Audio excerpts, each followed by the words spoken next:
아하, 제 말 들리신가요? 너무 큰 것 같아요. 하나님 나라 유명 강사 박대성 전도사입니다.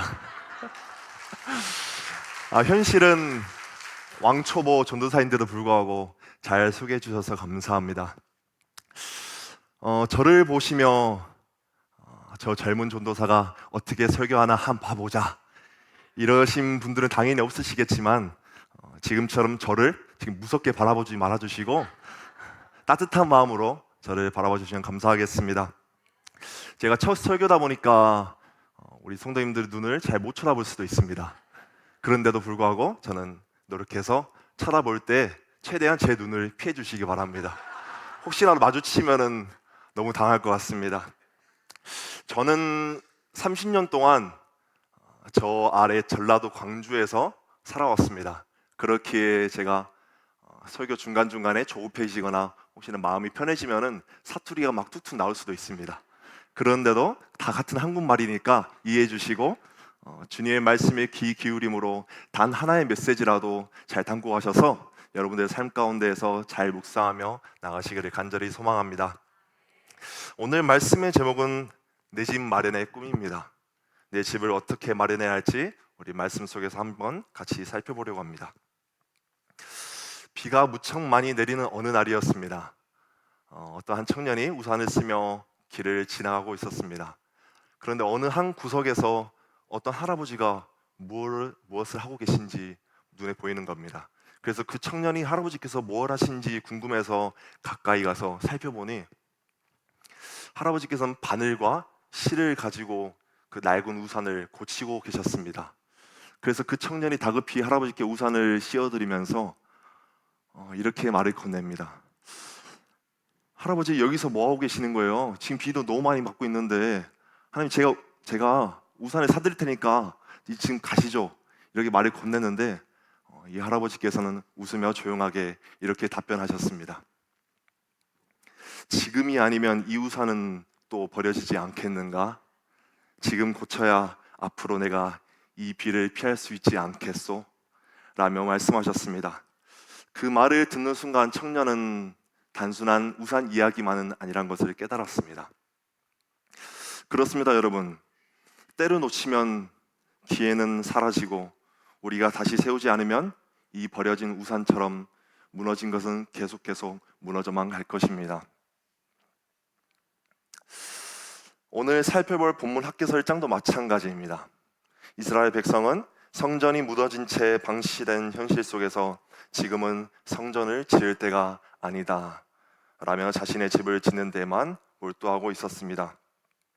그리고 하나님은 그들의 삶에 진정한 평안과 축복이 왜 사라졌는지를 학계 선지자를 통해서 말씀하고 계시고 성전 재건이라는 하나님의 명령을 선포하는 사명을 받게 됩니다.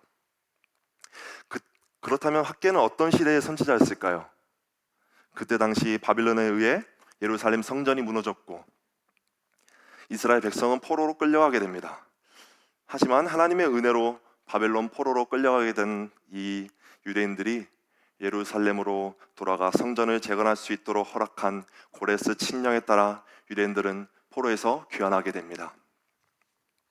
처음에 성전 기초는 잘 세워놓았지만 사마리아인들의 방해와 현실의 어려움으로 16년간 성전 재건이라는 것이 중단되고 말았습니다. 그리고 이 중단된 현실 속에서 하나님은 학계 선지자를 통해 전해주시는 네 편의 계시의 말씀 중에 이 시간에는 첫 번째 계시의 말씀을 함께 살펴보려고 합니다. 첫 번째 계시의 말씀을 통해 우리에게 전해주시는 세 가지 메시지를 함께 살펴보겠습니다. 첫 번째 메시지입니다. 하나님의 경고. 학개서 1장 2절 말씀 제가 읽겠습니다.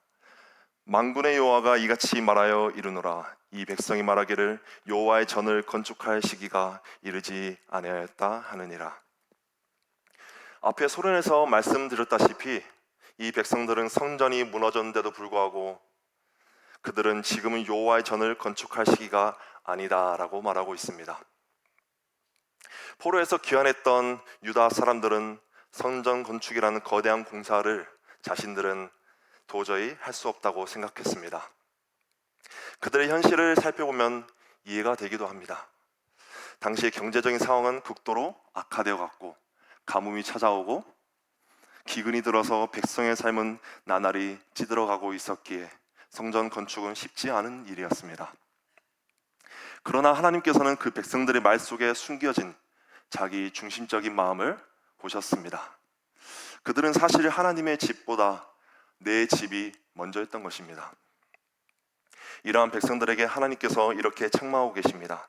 4절 말씀입니다. 제가 읽겠습니다. 이 성전이 황폐하였거늘 너희가 이때에 판벽한 집에 거주하는 것이 옳으냐. 주님을 예배하는 성전은 무너져 가는데 너희는 세상 사람들과 똑같은 삶의 집에 거주하는 것이 맞느냐라고 말씀하고 계십니다. 여기서 판벽한 집이란 무엇일까요? 이 판벽한 집이란 널찍하고 정교하게 꾸며진 집을 의미하며 안락함과 겉모양을 중요시한 삶의 공간을 뜻합니다. 즉 자신들의 집은 화려하게 꾸며놓고 하나님의 집은 무너진 채 방치하고 있는 그들의 삶을 지적하신 것입니다. 이 말씀은 단순히 건축의 문제가 아니라 삶의 우선순위와 영적 중심의 문제를 이야기하고 있습니다. 하나님께서는 이들의 이러한 태도를 책망하시며 그들의 모습을 다시 돌아보며 문제를 살피시게 하셨습니다. 어느 날 우리도 바쁘다는 이유로, 여유가 없다는 이유로 하나님의 일을 뒤로 미루고 있지 않으신가요? 때로는 부모로서 우리 아들, 딸 고3이니까 1년만 공부하게 놔둬주시고 제가 수능 끝나면은 교회에 꼭 보내겠습니다 라며 일방적인 통보를 할 때도 있기도 합니다. 또한 하나님 이 사업만 잘 되게 해주시면은 제가 주일 헌금이나 한 11조도 제가 정직하게 드리고 성경헌금이나 감사헌금이나 건축헌금 제가 아낌없이 드리겠습니다. 이러한 고백들을 해보신 적 있지 않으신가요? 지금은 공부해야 돼서 바빠서 지금은 때가 아니야 라는 말들 속에서 예배는 점점 밀려나고 마음은 세상으로 기울어져 가고 있다는 걸 알아야 합니다. 그리고 시간이 흐르면 상황이 나아질 거라 생각했지만 막상 여유가 생겨도 예배의 자리는 더 멀어지고 있었습니다. 열심히 신앙생활을 하던 이들이 여유가 생겨 세상의 즐거움 속에 빠져 점점 주님의 집을 떠나는 모습을 많이 보게 되곤 합니다. 문제는 우리가 그렇게 미루는 동안 주님께서 언제 다시 오실지 모른다는 사실입니다. 이러한 내 집을 짓기에 급급했던 백성들이 경험하고 있는 삶의 허무함이 말씀 속에 구체적으로 드러나고 있습니다. 그들은 실제로 열심히 살고 있었지만 그 결과 뿌렸으나 거두지 못하였고 입었으나 따뜻하지 못하였고 먹었으나 배부르지 않았고 품삯은 구멍 뚫린 전대에 들어가는 것과 같다고 말하고 있습니다. 또한 하나님께서 자신의 집을 세우기만 했던 이 백성들의 불순종에 대한 징계로 한죄를 들게 하시는 결과도 보여주고 있습니다. 즉 돈은 벌지만 남는 게 없어 노력의 결과가 허무하게 사라지는 인생의 모습을 보여주며 하나님 없이 추구한 삶에는 허무함과 결핍만이 남게 된다는 것을 보여주고 있습니다. 그 결과에 대해 하나님께서 9절 말씀 앞부분에서 이렇게 말씀하십니다. 너희가 많은 것을 벌었으나 도리어 적었고 너희가 그것을 집으로 가져갔으나 내가 불어버렸느니라. 이 말씀에서 하나님이 의도적으로 유다 땅에 재앙을 불러왔다고 그들의 실패의 이유를 말씀하고 계십니다. 그 이유는 하나님은 백성들이 폐허가 된 성전을 재건하는 일보다 자신의 집 짓는 일에 더 많은 관심을 기울였기 때문이라고 말씀하고 계십니다. 이 말씀에는 단순한 경제적 어려움이 아니라 아무리 노력해도 하나님이 없으면 삶에 참된 열매가 없다는 걸 분명히 알려주는 말씀이며 하나님께서 의도적으로 그들의 삶에서 기쁨을 거두어 가셨다는 겁니다. 그렇다면 왜 그들의 삶을 거두어 가셨을까요? 앞에서 본 4절 말씀에 이어서 9절 말씀 뒷부분에서 한 번 더 말씀하고 계십니다. 내 집은 황폐하였으되 너희는 각각 자기의 집을 짓기 위하여 빨랐음이라 라고 말씀하고 계십니다.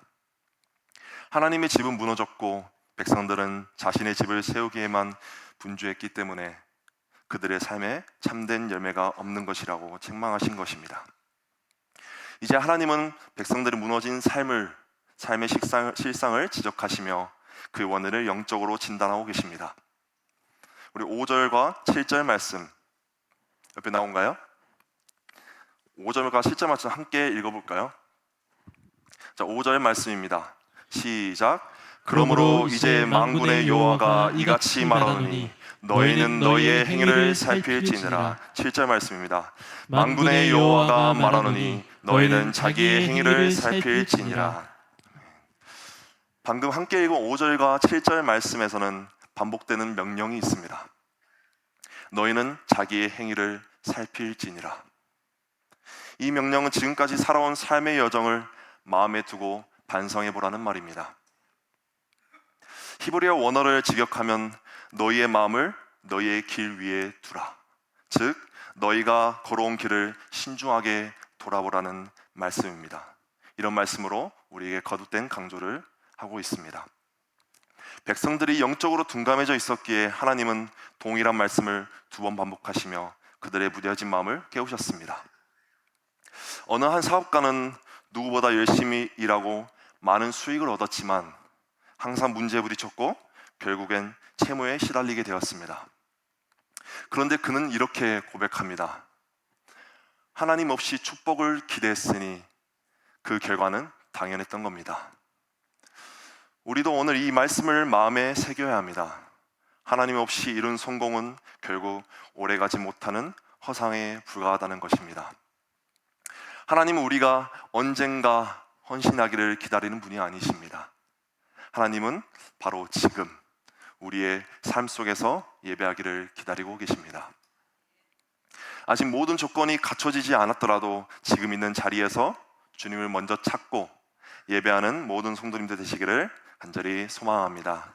2번째 메시지입니다. 물 한 잔 먹고 해도 될까요? 네, 감사합니다. 2번째 메시지입니다. 하나님의 부르심. 우리 1절 말씀 한번 보도록 하겠습니다. 제가 읽겠습니다.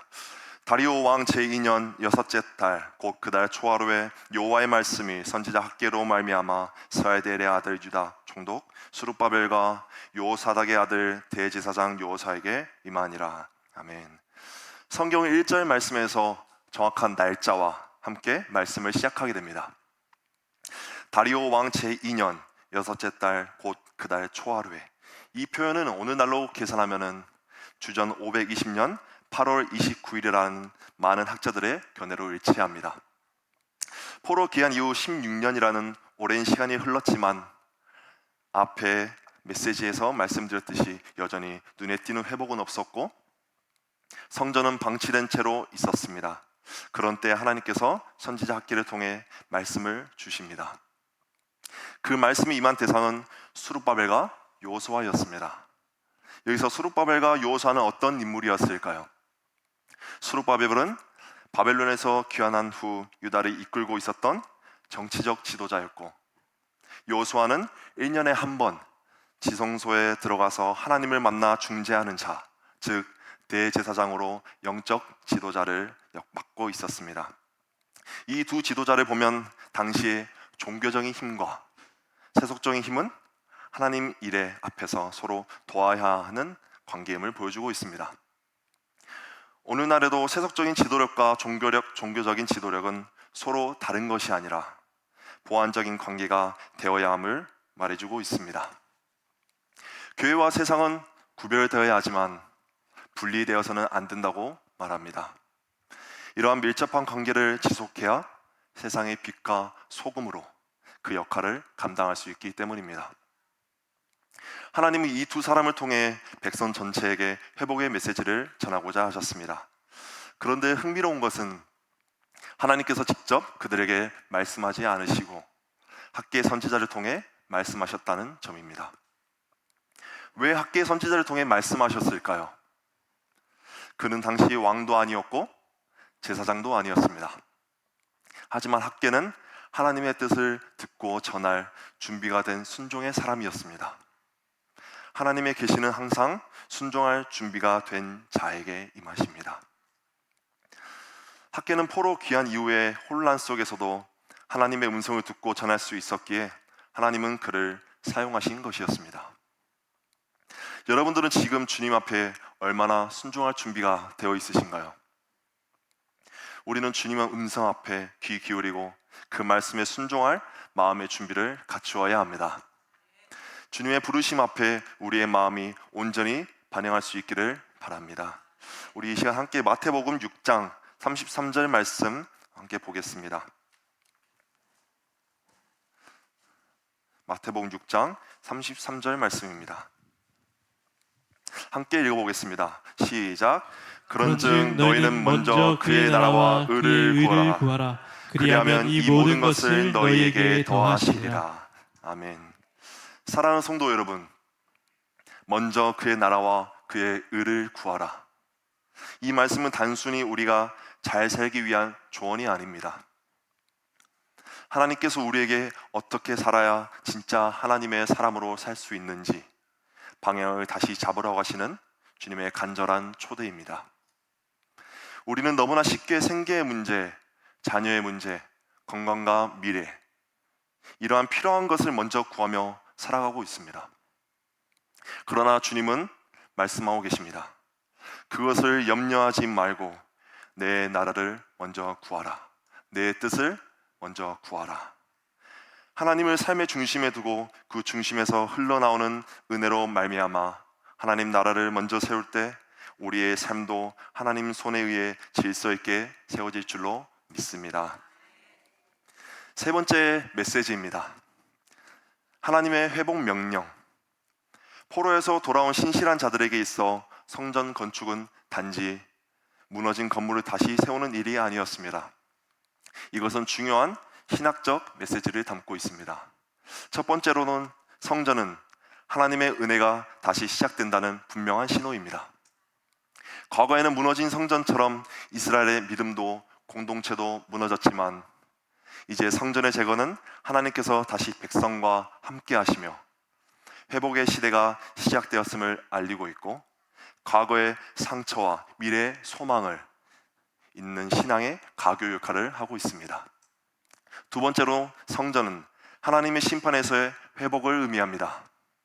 이스라엘이 죄로 인해 바벨론의 심판을 받았던 것처럼 성전의 파괴는 그 죄의 결과였고 성전의 회복은 하나님의 용서와 은혜가 다시 시작되었다는 의미를 뜻합니다. 그리고 하나님은 단지 회복을 약속하실 뿐만 아니라 그 회복이 어떻게 시작되어야 하는지를 분명하고 구체적으로 명령하고 계십니다.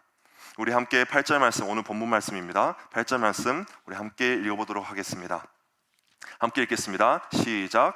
너희는 산에 올라가서 나무를 가져다가 성전을 건축하라. 그리하면 내가 그것으로 말미암아 기뻐하고 또 영광을 얻으리라. 여호와가 말하였느니라. 아멘. 산에 올라가라. 우리가 운동 부족으로 내 건강과 체력 단련을 위해서 저기 있는 남한산성을 등반하라는 말이 아닙니다. 하나님께서는 산에 올라가서 나무를 가져오라고 하신 것입니다. 하나님은 솔로몬 성전에 사용되었던 레바논의 백향목이나 황금을 요구하신 것이 아니라 유다의 산에서 나는 나무를 가져와서 성전을 지으라고 하셨습니다. 하나님이 유다 사람들이 하나님에 대한 최소한의 관심과 정성을 보여주기를 원하신 것이었습니다. 8절 말씀 앞부분을 보시면 너희는 산에 올라가서 나무를 가져다가 성전을 건축하라. 이 말씀은 단지 건축 계획을 말씀하신 것이 아닙니다. 산에 올라가라, 결단을 말씀하고 계시고요. 나무를 가져다가 헌신을 말씀하고 계시고요. 성전을 건축하라, 순종을 담고 있는 구체적인 부르심을 말씀하고 계십니다. 그리고 이 순종을 통해 하나님께서는 8절 말씀 뒷부분을 보시면 그것으로 말미암아 기뻐하고 또 영광을 얻으리라 라고 말씀하셨습니다. 하나님은 거창한 업적이 아니라 하나님 나라 건설을 위해서 노력하며 수고하는 모든 것을 통해서 영광을 받으신다는 것입니다. 이전의 삶 속에서 저는 늘 열심히 살고 사람을 만나고 매일매일 행복해하고 싶어서 하고 싶은 것들을 찾아다니며 애썼습니다. 그런데도 불구하고 이상하게도 열심히 살 때마다 제 마음 한구석에는 공허함만 찾아왔습니다. 돈이 생기면 금방 새어나가고 많은 시간을 들여 해낸 일도 손에 잡히는 성과도 없고 내 사람들을 만들고 싶어서 매일 사람들과 약속도 잡고 마음도 애써봤습니다. 그런데 관계는 깊어지지 않고 늘 표면만 맴돌았던 삶을 살았습니다. 그때 문득 이런 질문을 저 스스로에게 던지게 되었습니다. 나는 지금 무엇을 가장 먼저 생각하고 있는 걸까? 라며 고민하다가 그때 깨달았습니다. 내가 그렇게 열심히 살아왔지만 정작 그 삶의 중심에는 하나님이 계시지 않았던 것입니다. 하나님의 뜻보다 내 계획이 앞섰고 하나님의 영광보다 내 만족이 우선이었습니다. 하나님은 언제나 내가 모든 일을 마친 후에야 겨우 떠올리는 가장 마지막 순서였습니다. 그제서야 깨달았습니다. 성전을 세우는 일은 단지 무너진 건물을 다시 짓는 일이 아니라 하나님의 임재를 다시 내 삶의 중심에 모시는 것이며 그 순간부터 진짜 회복은 시작된다라는 것입니다. 그렇습니다, 여러분. 지금도 하나님은 말씀하고 계십니다. 산에 올라가라. 바로 지금 내 자리에서, 우리의 자리에서 예배와 헌신을 다시 시작하라는 부르심입니다. 미루지 않으시길 바랍니다. 하나님의 집은 나중이 아니라 바로 지금 세워져야 합니다. 지금 우선순위를 바꾸신다면 하나님께서 그 순종을 통해 우리의 삶을 다시 회복되게 하실 줄로 믿습니다. 지금 여러분의 삶에 열심은 있는데 열매가 없다면 잠시 멈추어 방향을 다시 점검해 보아야 합니다. 그리고 이제 하나님께서 주시는 회복의 길이 무엇인지 살펴보시기를 간절히 소망합니다. 우리 말씀을 맺겠습니다. 오늘 학개서 1장을 통해 우리는 3가지 메시지를 들었습니다. 첫 번째로는 하나님 없는 수고가 얼마나 헛된 것인지를 보여주시며 삶의 방향을 다시 점검하라고 경고하셨습니다. 두 번째로는 하나님은 스룹바벨과 여호수아 같은 지도자들에게 말씀을 주시며 하나님의 집을 다시 세우라는 부르심을 주셨습니다. 세 번째로는 작은 순종으로 다시 시작하라는 회복의 명령을 주셨습니다. 이제 우리에게 남은 것은 무엇일까요? 바로 순종입니다. 지금이 아니면 또 놓치게 됩니다. 비는 계속 내릴 것이고 우리의 삶은 계속해서 분주하게 돌아갈 것입니다. 그러나 무너진 신앙과 예배, 공동체를 지금 바로 세워야 합니다. 하나님은 우리에게 큰 것을 요구하지 않으시고 그저 산에 올라 나무를 가져오라 라고 말씀하십니다. 사랑하는 성도 여러분, 내 집을 마련하는 것은 현실적으로 집 자가를 얻는 것이 아닙니다. 지금 우리가 먼저 세워야 할 집은 무너진 예배의 자리, 식어져 버린 헌신, 그리고 하나님 중심의 삶입니다. 이것을 먼저 세워야 합니다. 하나님 없이 쌓은 집은 언젠가 무너지지만 하나님께 순종하며 세운 집은 결코 흔들리지 않을 것입니다. 바로 지금이 그 집을 세울 때입니다. 예배로, 말씀으로, 헌신과 순종으로 하나님의 집을 먼저 마련하시기 바랍니다. 그때 비로소 진짜 내 집 마련이 시작될 것입니다. 이러한 하나님의 임재가 머무는 집을 먼저 마련하시는 성남제일교회 모든 성도님들 되시기를 간절히 소망합니다. 우리 이러한 말씀을 생각하시면서 함께 주께 가까이라는 찬양으로